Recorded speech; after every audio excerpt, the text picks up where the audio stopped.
Welcome to the High School Huddle on the Dodge Sports Desk at the Pubco Studios. My name is Brandon Chapman. I'm joined by Justin Harper. He's the girls basketball beat writer for the Oklahoman. In Class 6A, area action gets underway this week. Justin, when you look at the matchups, which ones do you find the most interesting? Well, by far the best game is Norman versus Del City. Not just in 6A, that's the best area final 2A on up. I mean, that's two teams that could and probably will easily be in the state championship semifinals.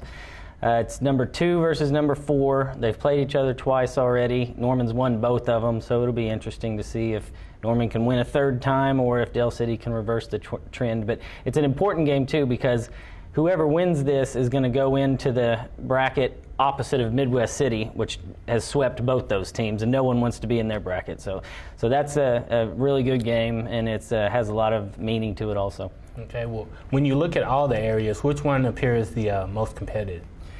Well, there's such heavy favorites in all of them except for Norman and Del City that I would say you have to go east. Broken Arrow plays Tulsa Union. I mean, Union should win that, but BA is always tough.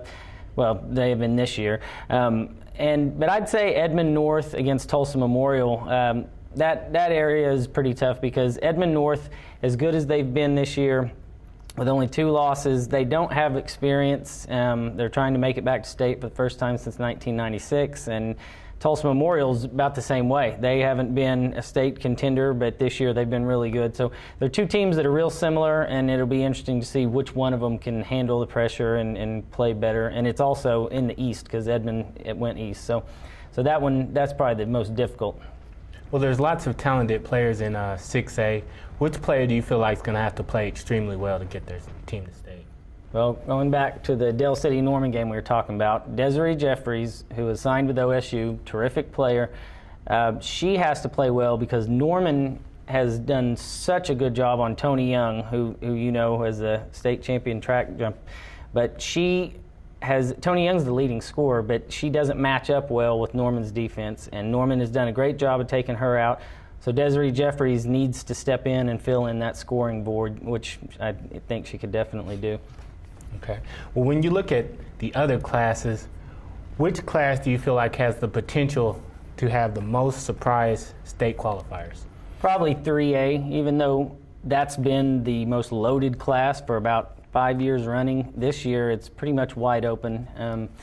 You have Adair and Millwood, which I think are shoe-ins to be at state, but outside of that, I like Washington and Marietta, but everyone else, it's just a toss-up. I mean, anyone could go through there. Someone could easily win 3 straight games this weekend and make it.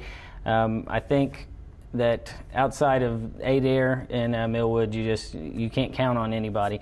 And Millwood is playing Marietta, which is a very good team. That's an outstanding area final. So, but still, no matter what happens in that game, I expect both those teams to make it to state. But I mean, you can say 4 slots are pretty solid, but the other 4 could go to anybody. Okay. Well, is there a team in any class that you'd just be shocked if they didn't make state? There's quite a few because there's so many heavy favorites, but just going down through the classes, I mean, Midwest City is obvious in 6A.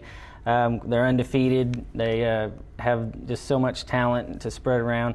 In 5A, of course, number 1, Tulsa, Washington, they're undefeated. But I'd also say Carl Albert, I'd be shocked if they didn't make it. They're so hungry to win it this year after going to the semifinals 3 straight years and not making it to the final.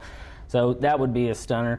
In 4A, I mean, like I said, there's several teams I would be stunned if they didn't make it. But for the most specific reason, in 4A, I would say Fort Gibson because they've gone to the championship game 2 years in a row and lost both times.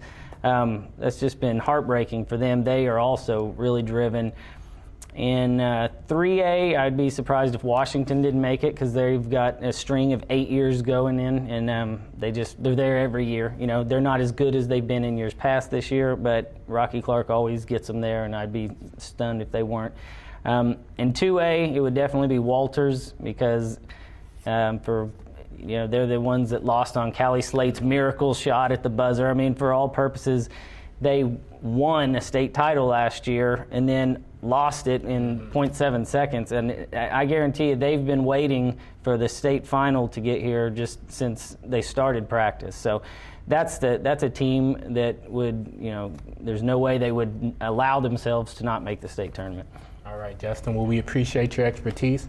Thanks for watching the High School Huddle. We'll be back next week on the Dodge Sports Desk as we continue to provide the best high school coverage in the state.